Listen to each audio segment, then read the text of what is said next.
itu yang melakukan ijab, menawar. Bagaimana kalau kamu saya nikahkan dengan putri saya namanya ini dengan mahar.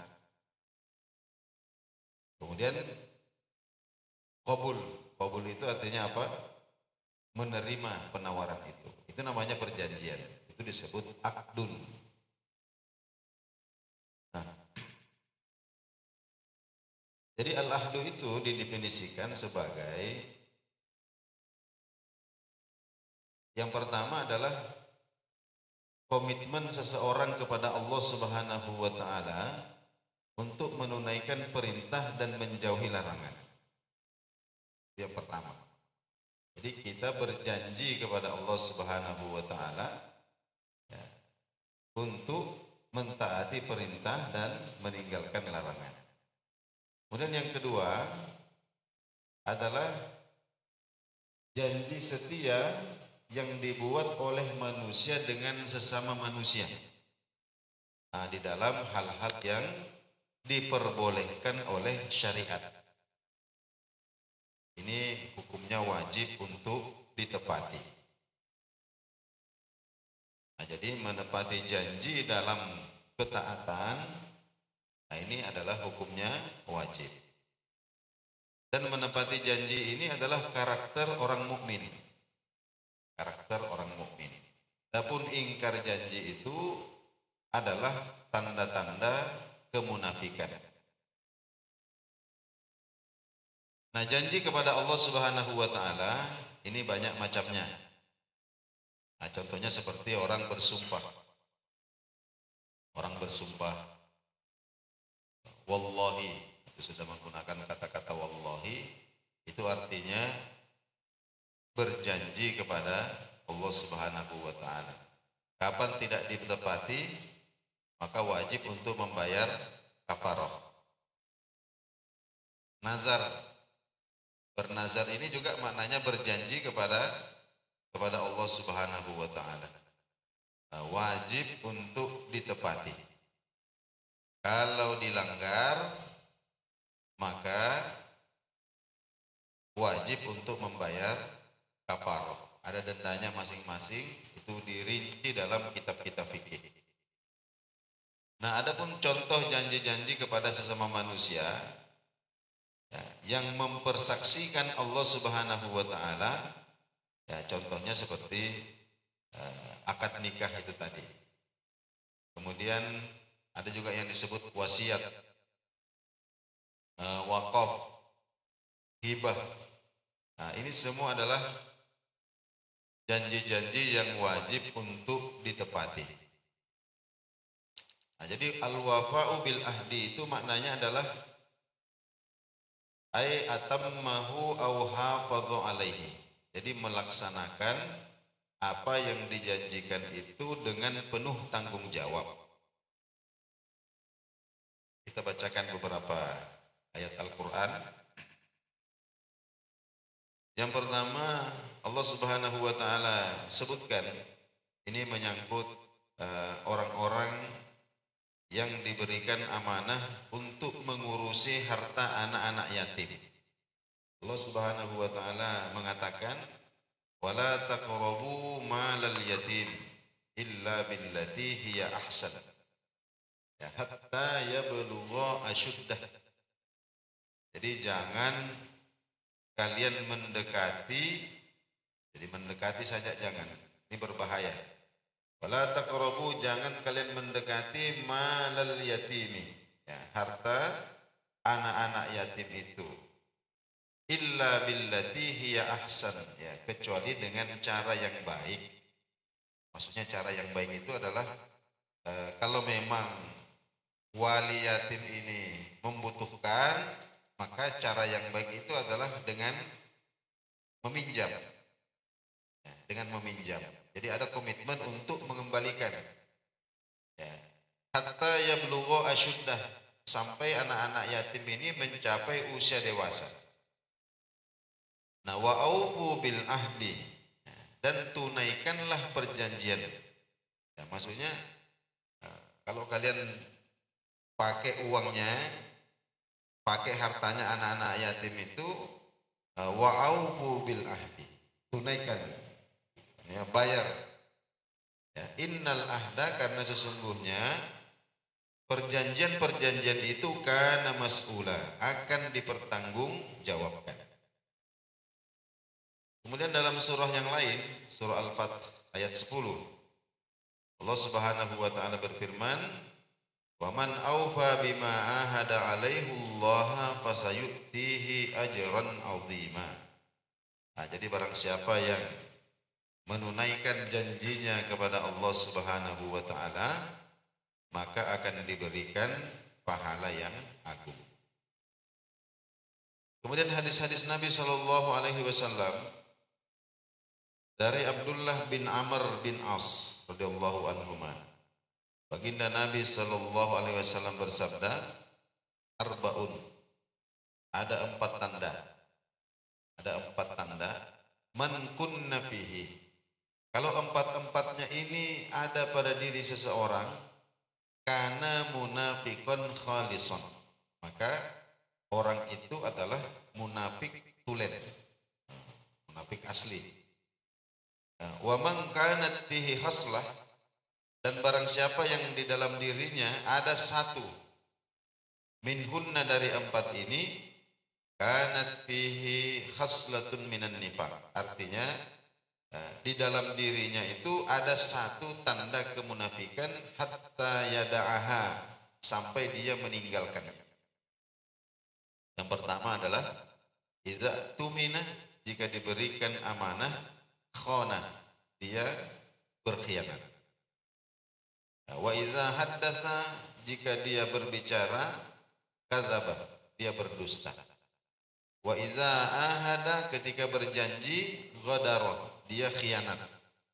Wa idza hasama, ketika berselisih dengan seseorang, fajaroh, maka dia melampaui batas atau berlaku zalim. Kemudian kita sebutkan juga ucapan-ucapan para ulama-ulama salaf kita, masuk para sahabat radhiyallahu taala anhum. Sayyidina Umar ibnul Khattab mengatakan, likulli syai'in ra'sun, segala sesuatu itu memiliki puncak, memiliki inti. Wa ra'sul ma'rufi, dan puncak semua kebaikan itu adalah ta'jiluhu, segera menepati janji. Qala A'rabiyyun rahimahullah. Al-Imam Al-A'rabi mengatakan, wa'dul karim, janjinya orang mulia itu naqdun wa ta'jilun, kencang, wa ta'jilun, dan segera ditunaikan. Wa wa'dul laim, adapun janjinya orang yang tercela itu mutlun, kendor, wa ta'lilun, dan ditunda-tunda. Kemudian Hakimun rahimahullah, Imam Al-Hakim rahimahullah mengatakan, al-uzrul jamil, alasan yang baik itu khairun, lebih baik, minal mutlit tawil, dibandingkan janji yang ditunda-tunda.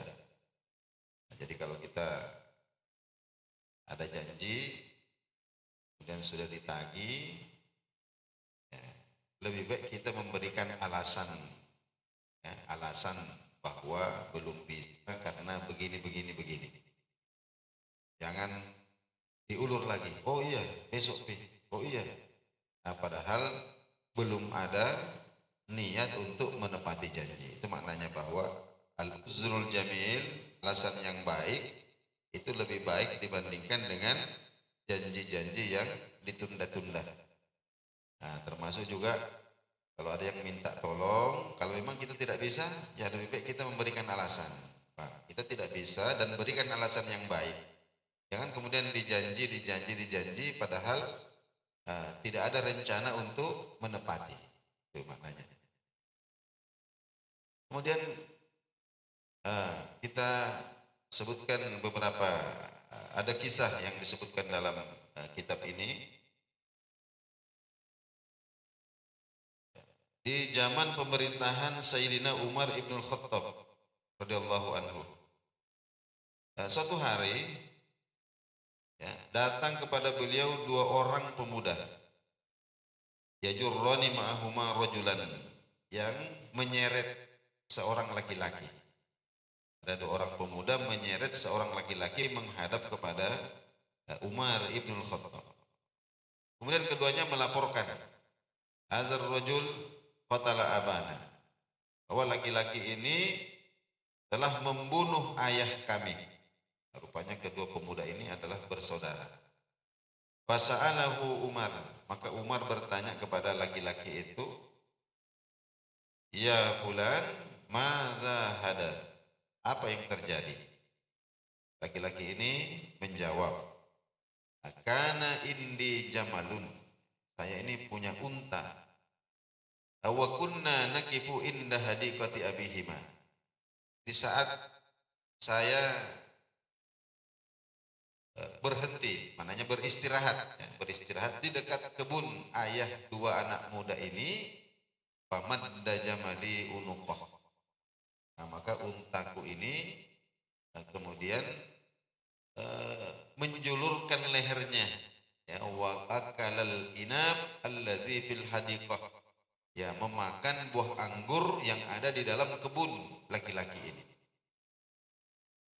Fa akhadha ar-rajulu hajaran, nah, lalu ayah dua anak muda ini kemudian mengambil batu, ya, mengambil batu, wa daraba bihil jamal, lalu memukul kepala unta saya ini dengan batu itu sampai mati.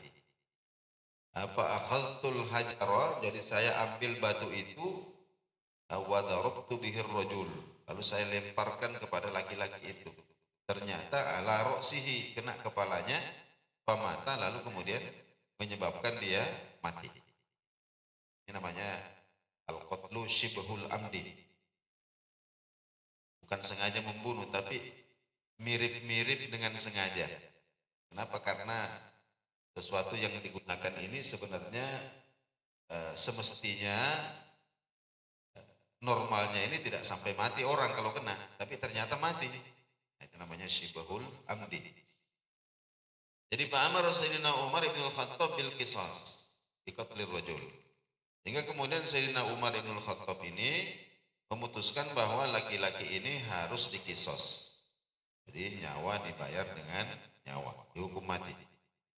Faqala lahu rajul, maka laki-laki ini berkata kepada Umar, ya Amirul Mukminin, wahai Amirul Mukminin, laqad raditu bi hukmillahi wa rasulih, saya sudah rela untuk menerima hukum Allah dan Rasulnya. Jadi saya sudah siap untuk dihukum mati. Walakin uridu an tumhilani thalathata ayyam, tapi saya minta, saya diberikan waktu 3 hari, ya, 3 hari dari sekarang. Kenapa? Li'anna li ikhwah yatama walahum indi mal fi makanin la ya'lamuhu illallah. Sesungguhnya saya ini punya saudari-saudari, ya, punya saudari perempuan yang yatim, sudah yatim, bapak saya juga sudah tidak ada. Saya punya beberapa adik-adik perempuan. Walahum indi malun, dan mereka punya harta yang saya simpan, yang saya sembunyikan, dan tidak ada yang mengetahui tempat itu illallah, kecuali Allah. Maksudnya mereka tidak tahu di mana saya simpan. Jadi wa uridu an adullahum, kalau izinkan saya pulang, saya ingin tunjukkan kepada mereka di mana harta mereka itu saya simpan.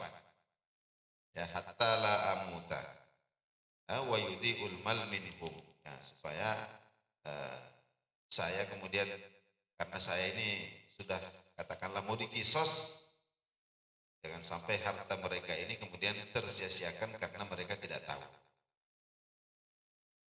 Jadi kalau ada orang yang sudah terpidana itu, kemudian minta karena suatu keperluan minta untuk dibebaskan, itu dalam hukum Islam itu harus ada doman, harus ada domin. Maksudnya itu orang yang menjamin.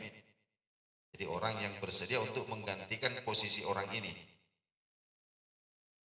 Nah, faqala lahu Sayyidina Umar, Maka Khalifah Umar mengatakan ahdir may yakfuluka wa yadmunuka.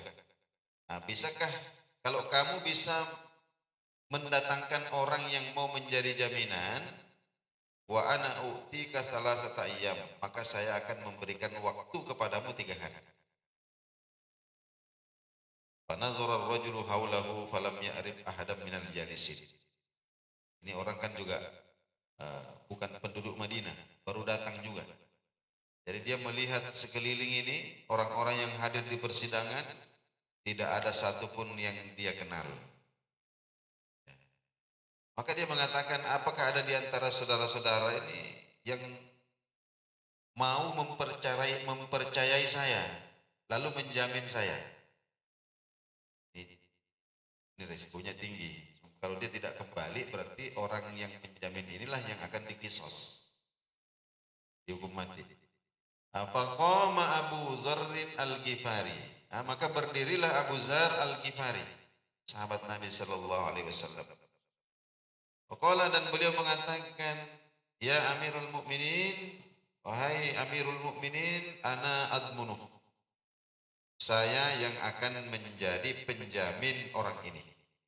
Ila qabla ghurubi syamsil yaumits tsalits, sampai sebelum terbenam matahari hari yang ketiga.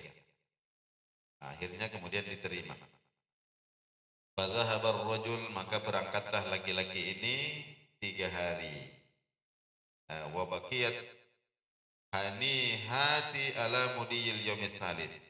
Sampai menjelang hari yang ketiga berakhir ini, orang sudah menunggu-nunggu, dia belum datang. Ya, fa nazara Umaru ila Abi Zarrin, maka Umar ini melihat kepada Abu Zar, wa huwa yakhsha, dengan hati yang penuh dengan kegelisahan. Umar lebih gelisah lagi. Wah, salah sedikit ini sahabat yang agung ini bisa jadi korban ini. Ya, kalau laki-laki ini tidak datang. Namun wa bainama huwa kadzalik, dalam keadaan seperti itu kemudian beberapa saat sebelum terbenam matahari, akan ar-rajulu qad hadara fi mau'idih, ternyata laki-laki ini sudah datang untuk menepati janjinya. Maka ketika itu Sayyidina Umar itu takjub. Takjub.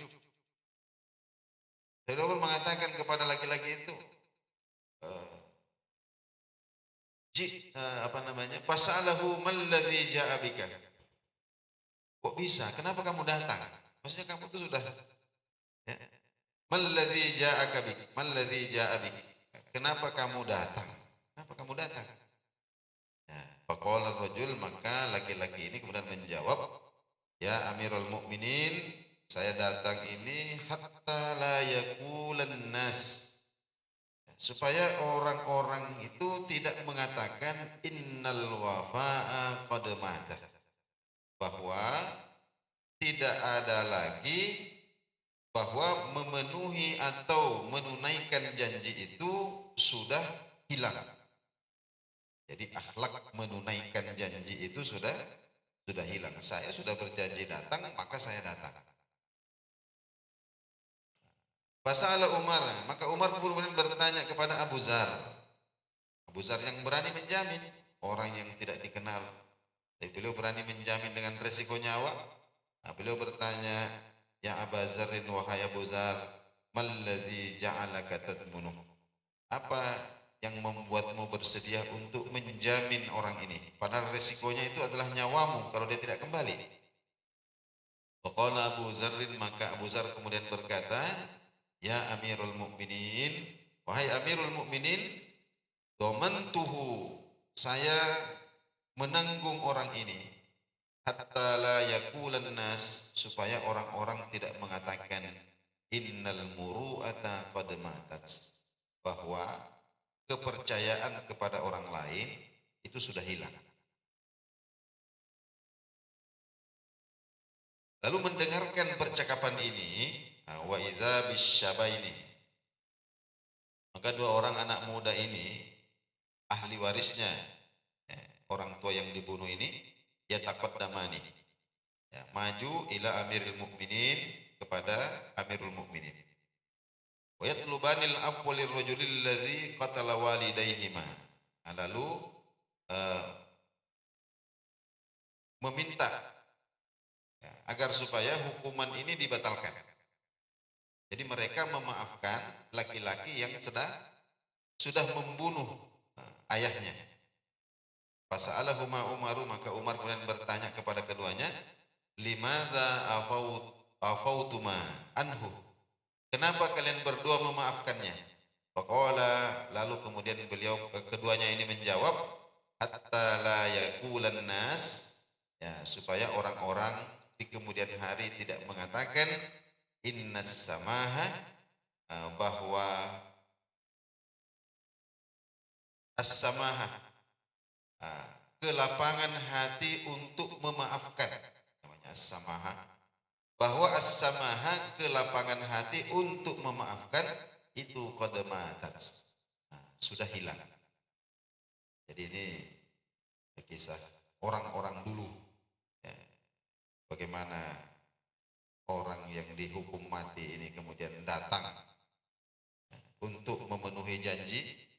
Kenapa? Karena ada orang yang percaya kepadanya kemudian bersedia untuk menjamin dirinya supaya kepercayaan itu tidak hilang. Kemudian ada juga orang yang begitu percaya kepada janji orang sampai bersedia untuk menjadikan dirinya sebagai jaminan padahal resikonya mati. Untuk apa? Supaya muru'ah atau mempercayai orang ini, mempercayai janji orang ini kemudian tidak hilang di tengah-tengah manusia. Lalu kemudian ada dua juga anak muda ini yang mempertontonkan akhlak yang mulia, bagaimana kemudian mereka memaafkan orang yang membunuh ayahnya. Alasannya apa? Alasannya ini supaya as-samahah, jangan sampai kemudian memaafkan apalagi kepada orang-orang yang baik, ya, ini kemudian menjadi hilang juga di tengah-tengah orang. Jadi Bapak dan Ibu saudara sekalian rahimakumullah, nah, jadi walhasil kalau kita pertama jangan mudah berjanji. Satu, jangan mudah berjanji. Kalau kadang berjanji maka wajib untuk segera kita tepati. Kalau tidak bisa membantu, maka cukup berterus terang saja, jangan berjanji. Jangan berjanji. Ini kadang-kadang ini ada orang yang baik. Ada orang baik merasa tidak enak hati kalau ada orang minta tolong kemudian minimal dikasih janji lah. Ya. Kalau tidak bisa dikasih uang, tidak bisa dikasih bantuan, minimal dikasih janji. Akhirnya kemudian banyak orang yang menagih janji sama dia. Banyak orang cerita, saya ini dijanji mau dibantu ini, nomor teleponku sudah diambil, dan lain sebagainya. Tapi ternyata inilah yang kemudian kadang-kadang membuat orang, padahal dia ini orang baik, nah, akan tetapi mudah untuk mengobrol janji, nah, sehingga kemudian dia mengalami kesulitan sendiri. Nah, inilah barangkali yang sempat kita bicarakan subuh hari ini. Mudah-mudahan bermanfaat. Sekian dari saya. Wassalamualaikum warahmatullahi wabarakatuh.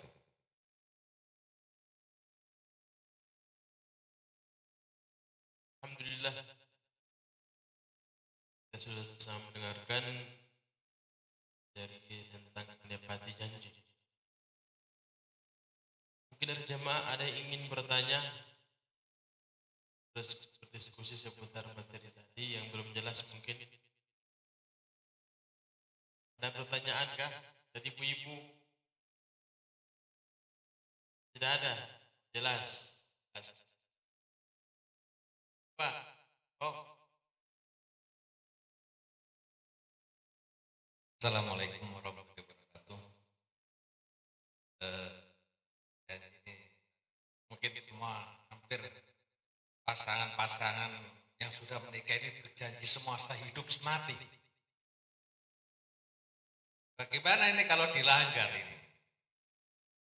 Kalau salah satu meninggal ya cari lagi, meninggal lagi. Atau belum masih hidup dua-dua, ingkar janji juga, tidak sehidup semati, kawin lagi. Bagaimana ini? Mas? Ya.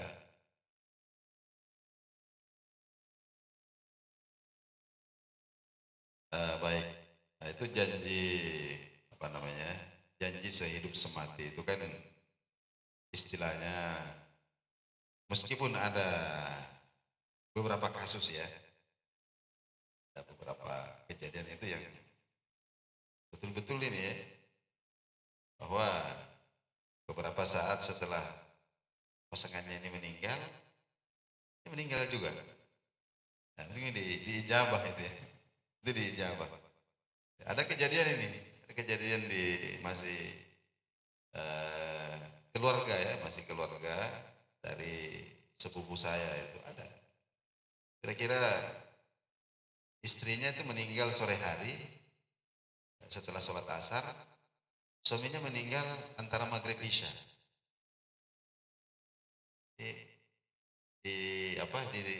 Bersamaan diurus jenazahnya. Kemudian mungkin itu karena jujur mungkin ya, karena jujur dalam janjinya sehingga ini banyak ini yang berjanji tidak jujur. Akhirnya tidak ya. Jadi dia berjanji itu sambil mengedipkan mata sebelah jadi. Akhirnya kemudian tidak ini benar nih Pak. Jadi kalau berjanji jujur itu ya, ditolong oleh Allah Subhanahu wa taala untuk mewujudkan janjinya. Itu di zaman Sayyidina Umar itu juga pernah terjadi begini. Ada seorang laki-laki ini ya, peminum khamar. Tengah malam dia pulang pegang botol khamar dia pegang. Sayyidina Umar ini kan biasa belusukan tengah malam ya. Tapi bukan pencitraan. Beliau tidak bawa kamera. Nah, belusukan tengah malam berpapasanlah dengan laki-laki yang pulang mabuk bawa botol. Jadi Umar tanya, itu botol itu isinya apa?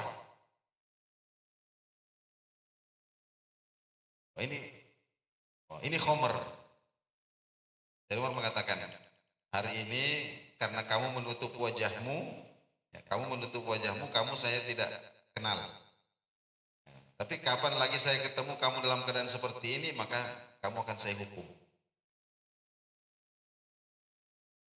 Kemudian, beberapa hari kemudian, ternyata orang ini seperti itu lagi, kembali mabuk lagi. Pulang tengah malam bawa botol, ketemu lagi sama Sayyidina Umar.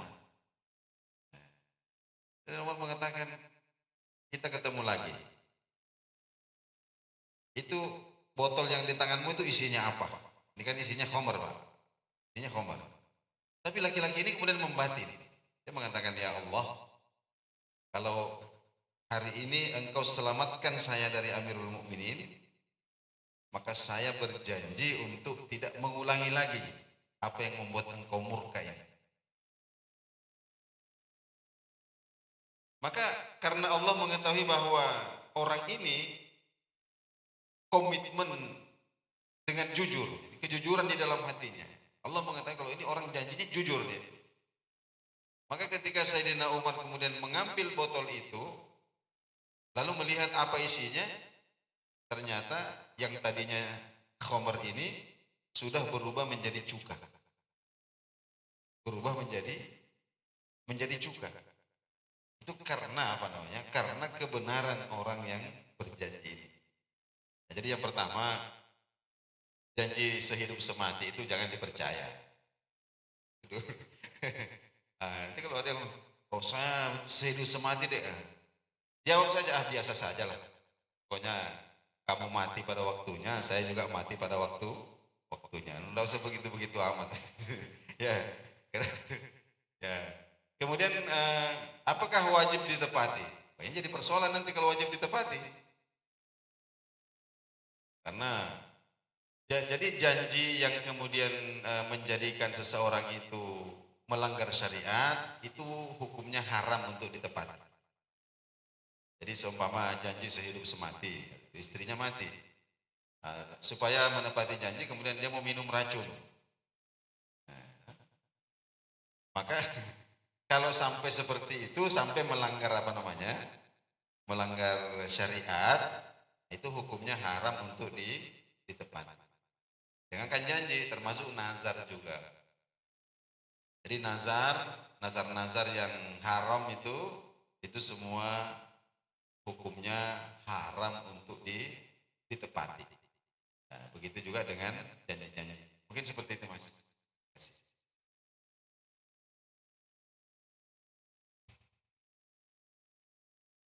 Pertanyaan Mas GP keren, bagus, dan kadang-kadang mungkin sebagian kita masa muda pernah begitu. Artinya dengan pasangan yang belum menjadi pasangan sah, ngomong sama istilahnya, kalau sekarang jadi mantan pacar, dulu kan masih pacar. Aku tak bisa hidup tanpamu. Maka biasa kan begitu. Nah, akhirnya perempuan itu langsung kelepek-kelepek. Wow. Dengan kalimat sehidup semati. Nah, karena kalimat sehidup semati ini kemudian dikatakanlah setia. Betul Ibu ya, setia ya. Setia itu sehidup semati. Tapi rupa-rupanya tidak jadi jodoh. Ketemu lain kali dengan mantannya. Jadi masih hidup dulu katanya, saya tanpa engkau aku tak bisa hidup. Nah, jadi secara filosofi, setia itu dari bahasa India, sati namanya. Jadi setia itu dari bahasa India, Sanskerta. Cerita itu adalah, ibu-ibu sekalian, biasanya kalau orang India meninggal suaminya, diapain? Dibakar. Namanya ngaben kalau di Bali. Jadi orang Hindu itu kalau orang meninggal dibakar. Tanda si istri setia sama suaminya adalah namanya ritual sati. Apa itu sati? Misal, seorang meninggal dunia suaminya, kalau istrinya setia sama suaminya, maka pas suaminya dibakar, si istri meloncat ke pembakaran suaminya, dia pun mati sama-sama. Sehidup semati. Satya itu menjadi setia dalam bahasa kita. Itu asal muasal setia, Pak, dari satya. Sati di India, suaminya dibakar, tanda istri setia, istri melompat ke pembakaran suaminya, maka dia pun bisa dikatakan seorang istri yang setia. Karena sudah sati. Nah, jadi sehidup semati ini kadang-kadang memang kalimat-kalimat yang sering keluar kala PDKT antara laki-laki dan perempuan. Ketika PDKT, ya pacaran, kadang-kadang segala gombal-gombal keluarlah itu. Nah, gombal-gombal ini yang parah. Hanya kalau pendekatan ayatul munafiki salah satu, tanda munafik 3. Iza hadasa kadzaba, wa iza wa'ada akhlafa, wa iza tumina khona. Kalau dia bicara, banyak bohongnya, dustanya. Kalau dia dipercaya, dia akan berkhianat. Kalau dia berjanji, akan menyalahi. Nah, ini yang kadang-kadang sering terjadi, menyalahi janjinya. Dan itu bisa dikatakan, na'udzubillah, sadar sering terjadi pada orang-orang, apalagi dalam masa pendekatan kepada calon pasangan. Segala bahasa akan diumbar. Ya, kemudian si perempuan luluh terhadap si laki-laki ini. Makanya kemudian kadang-kadang perempuan akan menuntut sama suaminya. Dulu waktu belum jadi saya dijanji ini, janji itu dan sebagainya, banyak dikasih hadiah. Kok sekarang sudah jadi nggak dia apa-apain? Maka sang suami menjawab, kan namanya mancing ikan dikasih banyak umpan. Nah, sekarang ikannya sudah dapat masih dikasih umpan ke tidak? Jadi dianggap pasangan hidup itu sebagai ikan yang sudah dapat umpan. Akhirnya apa solusinya? Maka solusinya adalah, misal dulu misalnya pernah berjanji sampai bersumpah sehidup semati di bawah pohon bambu, tahu-tahu si istri meninggal duluan. Apakah si suami harus mati bersama-sama? Maka yang dilakukan adalah sumpah itu tebus dengan berpuasa 3 hari berturut-turut. Jadi begitu Mas Jepri, puasa 3 hari berturut-turut. Karena sejatinya kadang-kadang banyak kita ini kalimat dikeluarkan tapi tidak ditunaikan. Ma yalfizu min qaulin illa ladaihi raqibun atid. Apapun kalimat diucapkan oleh anak manusia, Sejatinya pada dirinya di sebelahnya ada yang mencatat kalimatnya tadi, namanya raqib dan atid. Raqib dan atid mencatat semuanya. Maka waspadalah, dia pernah berjanji hidup semati dengan istrinya, waspadalah. Nah, jadi artinya kalimat-kalimat itu kalimat yang bisa dikatakan awalnya gombal tapi ujung-ujungnya fatal dan vital. Nauzubillah min dzalik. Maka alhamdulillah kalimat tadi, kalimat-kalimat setia, hati dan sebagainya hidup semati, maka itu kemudian ditebus dengan puasa 3 hari berturut-turut. Tapi ya orang-orang yang sudah suka gombal itu perempuannya senang digombali. Nah itu yang dalam perjalanannya ya hubungan halal yang sudah janji oleh agama adalah pernikahan. Dan pernikahan dalam agama Islam ada namanya pintu darurat. Itu darurat itu dalam namanya disebut tolak, at-talaq, marratan dan sebagainya. Tolak itu 2 kali. Yang ketiga, kalau tolak harus ada penghalalnya dari yang lain. Itu dalam ajaran agama Islam ada pintu darurat pernikahan namanya tolak dan cerai. Tapi dalam agama Islam itu fatalnya lagi ada kalimat kalau sudah disatukan oleh Tuhan tak dapat dipisahkan oleh manusia. Jadi di luar agama Islam itu mereka tidak punya yang namanya kriteria, tidak punya solusi tolak cerai pada suami istri. Itu repotnya. Dalam agama Islam ibarat kapal putih ada pelampung, ibarat pesawat ada pintu darurat. Maka pintu darurat itulah dipakai. Maka kalimat-kalimat Sayyidus Samad sebenarnya kalimat-kalimat yang hanya indah di pendengaran tapi pahit dalam kenyataan.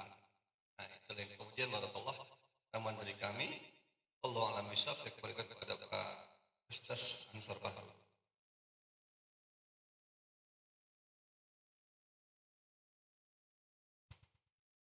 Jadi yang puasa 3 hari itu kalau kategorinya khalaf, ada sumpah, ada wallahi, wallahi saya berjanji sehidup semati.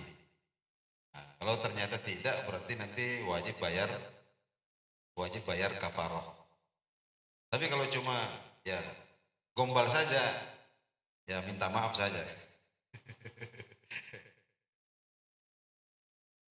Begitu Bu ya.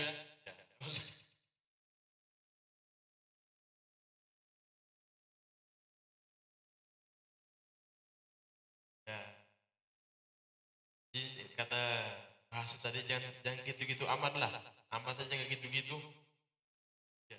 Baik. Ada lagi ingin bertanya? Sampai adakah? Keluar nih, jadi tahan. Kalau sudah tidak ada kita tutup dengan doa kafaratul majelis. Lebih dan kurangnya mohon dimaafkan. Subhanakallah bihamdika asyhadu an la ilaha illa anta astaghfiruka wa atubu ilaik. Assalamualaikum warahmatullahi wabarakatuh. Terima kasih ibu-ibu.